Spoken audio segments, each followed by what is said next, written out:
பரிசுத்த வேதாகமம் பழைய ஏற்பாடு சகரியா 6ஆம் அதிகாரம். நான் திரும்பவும் என் கண்களை ஏறெடுத்து, இதோ 2 பர்வதங்களின் நடுவாக புறப்பட்டு வருகிற 4 இரதங்களை கண்டேன். அந்த பர்வதங்கள் வெண்கல பர்வதங்களாயிருந்தன. முதலாம் இரதத்தில் சிவப்பு குதிரைகளும், 2ஆம் இரதத்தில் கருப்பு குதிரைகளும், 3ஆம் இரதத்தில் வெள்ளை குதிரைகளும், 4ஆம் இரதத்தில் புள்ளி புள்ளியான சிவப்பு குதிரைகளும் பூட்டியிருந்தன. நான் என்னோடே பேசின தூதனை நோக்கி, ஆண்டவனே, இவைகள் என்னவென்று கேட்டேன்.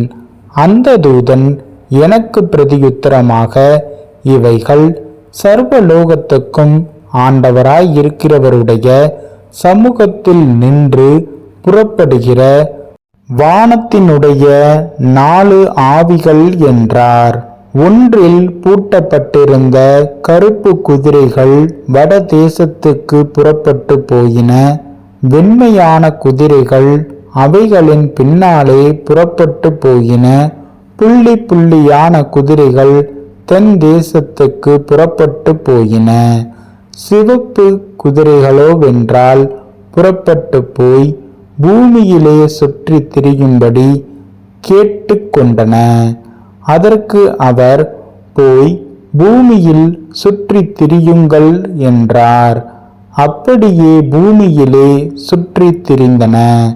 பின்பு அவர் என்னை கூப்பிட்டு, பார், வட தேசத்துக்கு புறப்பட்டு போனவைகள் வட தேசத்திலே என் கோபத்தை சாந்தி பண்ணிற்று என்று என்னோடே சொன்னார்.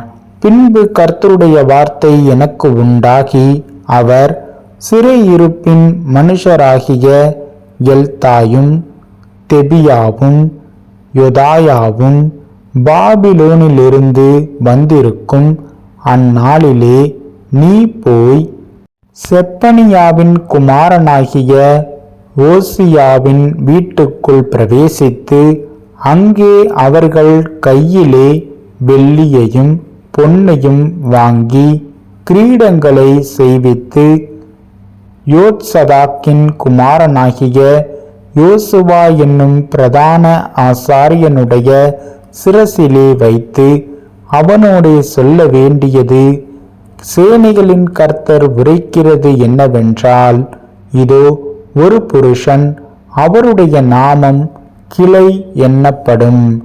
அவர் தம்முடைய ஸ்தானத்திலிருந்து முளைத்தெழும்பி கர்த்தருடைய ஆலயத்தை கட்டுவார்.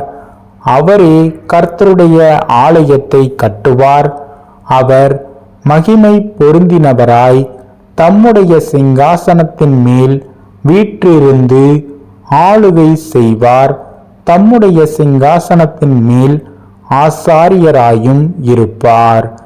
இவ்விரண்டின் நடுவாக சமாதானத்தின் ஆலோசனை விளங்கும். இந்த கிரீடங்களோவென்றால் கர்த்தருடைய ஆலயத்திலே ஏலேமுக்கும் தெபியாவுக்கும் யோதாயாவுக்கும் செப்பனியாவின் குமாரனாகிய ஏனுக்கும் நினைப்பூட்டுதலுக்கென்று வைக்கப்படுவதாக.